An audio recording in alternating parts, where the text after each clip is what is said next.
everyone. I'm Ava Satterfield coming to you from Studio A at the Annenberg Media Center. And today I'm joined by a very special guest, Matteo Morazzi, one of USC men's tennis players. And now, Matteo, I want to start by talking a little bit about your background in tennis. You grew up playing in Barcelona and you trained at the Rafa Nadal Academy. And I'm curious about your experience at the academy and ultimately what made you decide to move all the way across the world to play tennis here at USC. Uh, Thanks for having me, first of all. Yeah, I was at the academy. I moved there when I was 11 years old. I was a little kid. I had a dream to become a tennis player, and we decided with my family that it was the best option for me to achieve my goal. And yeah, we made the decision to move from Barcelona to Mallorca to spend there my next couple of years. That ended up being 8 years there, fortunately. And I was not supposed to come to college, but USC came in the picture with my best friend Nathan, and we decided to come together. And they treated us like family since the first day, which is something we were looking for, and it was not a very hard decision. So yeah, and it's been great. It's been a year so far.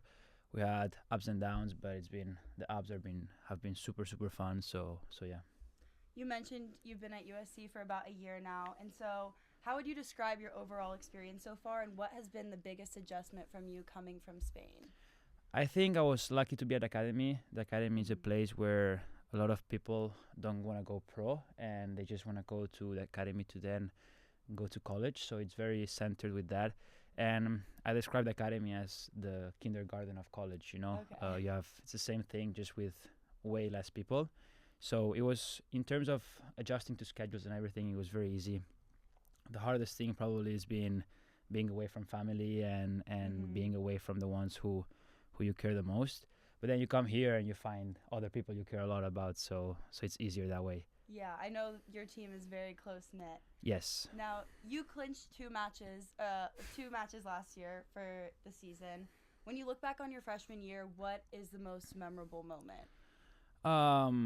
Yeah.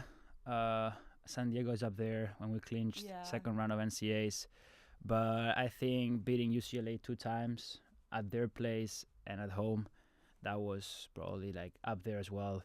Of course, if I was an individual sport, I would take San Diego, but being in college tennis and being such a team sport, I would take beating UCLA over anything, I think.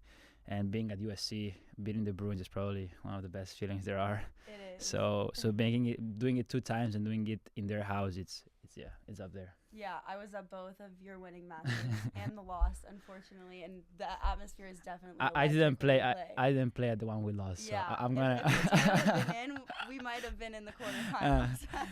No. But now we were talking about this before. But you've been dealing with a wrist injury, which can be especially tough for tennis players. And so what's been the hardest part about dealing and playing through injuries? How do you stay mentally strong? Well, I think for every athlete, injuries are probably the hardest thing and the last thing you want to hear. And it's true that I was battling through, it's been 2 years. It was 2 years I've been battling with this injury of the wrist. I got 2 times surgery. The first one didn't work. But then I think I struggled the most the first surgery because I didn't rely on the people that cared about me, and I kept everything to myself. And I was lucky enough to learn from that, and I got to know who really cared about me with those situations. And throughout the second surgery, I was able to rely on those people, and that made the whole thing way easier. The way to the top again easier, and it was hard times, of course, because you want to be out there playing for your team, for yourself and everything, and not being able to do it, it's hard. But yeah, I mean, if I've got to take something out of it, it's probably like opening up and telling people that are willing to help, because there's always people that don't want to do that, of course, but there's actual people that care. So relying on those people and being with them, they have your back, it's always an easier way of finding. Yeah, that's tough, but it's good to hear that you have a great mindset Yes. about it. And now you also co-host the Deuce Point Breakpoint podcast with Correct. Nico Dominguez, who's actually on the USC golf team. Yes. And you talk to athletes across all different sports. I'm curious what inspired you guys to start that podcast.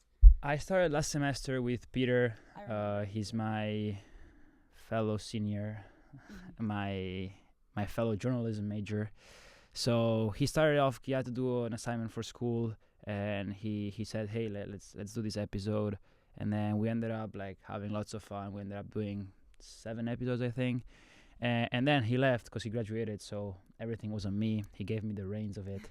And I decided to bring Nico, one of my closest friends here. He's a great guy, super ongoing like me.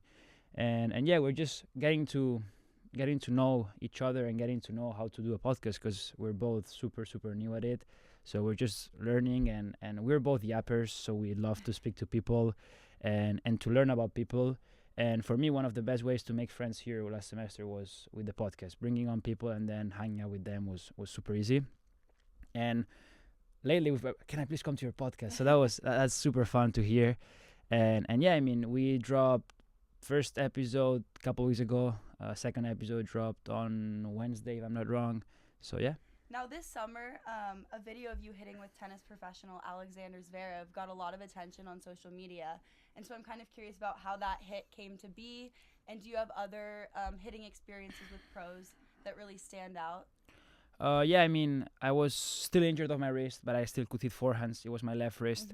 So Tony, I've been practicing with him for the past years. Rafa's uncle, and Zverev asked him to be there for a week, and he took me and his son, one of my best friends, to practice with him, and it was incredible. Like there was more than 300 people every day watching. Hitting with Zverev was just a dream, and yeah, it was probably like one of the best weeks tennis wise I've had. And then other experiences, I have to say, Rafa, being at his academy the past years when I was a little bit older, being able to practice with him and just share the court with him, it's something that has zero price. So Yeah, that's so amazing that you're able to have those pro Yeah. experiences. And now I've talked with some of your teammates, and they all describe you as a really positive, fun guy. You're basically the hype man for the USC tennis team. And so have you always been this energetic and enthusiastic, or how did you come to take on the role of the hype man? How I don't know, but I guess I'm very outgoing. I'm a happy guy. I love what I do. I love my life, if you want to put it that way. There are ups and downs, of course, but I just decide to make everyone's days better. I hope to make everyone's days better by just being myself. But I mean, it's a thing I love to hear from them. Thank God, I'd rather that than something worse. So yeah, I mean, I don't know. It's who I am, and I'm glad I'm like this. And so yeah. Yeah, it's so great that you're able to play that role. And unfortunately, that's all the time that we have today. But thank you so much for joining me today, Matteo. Thank you. I'm Ava Satterfield from Studio A at the Annenberg Media Center. Thank you so much for watching, and be sure to come to Mark Stadium this spring to watch the USC men's tennis team. Yes, sir. Fight on. Fight on.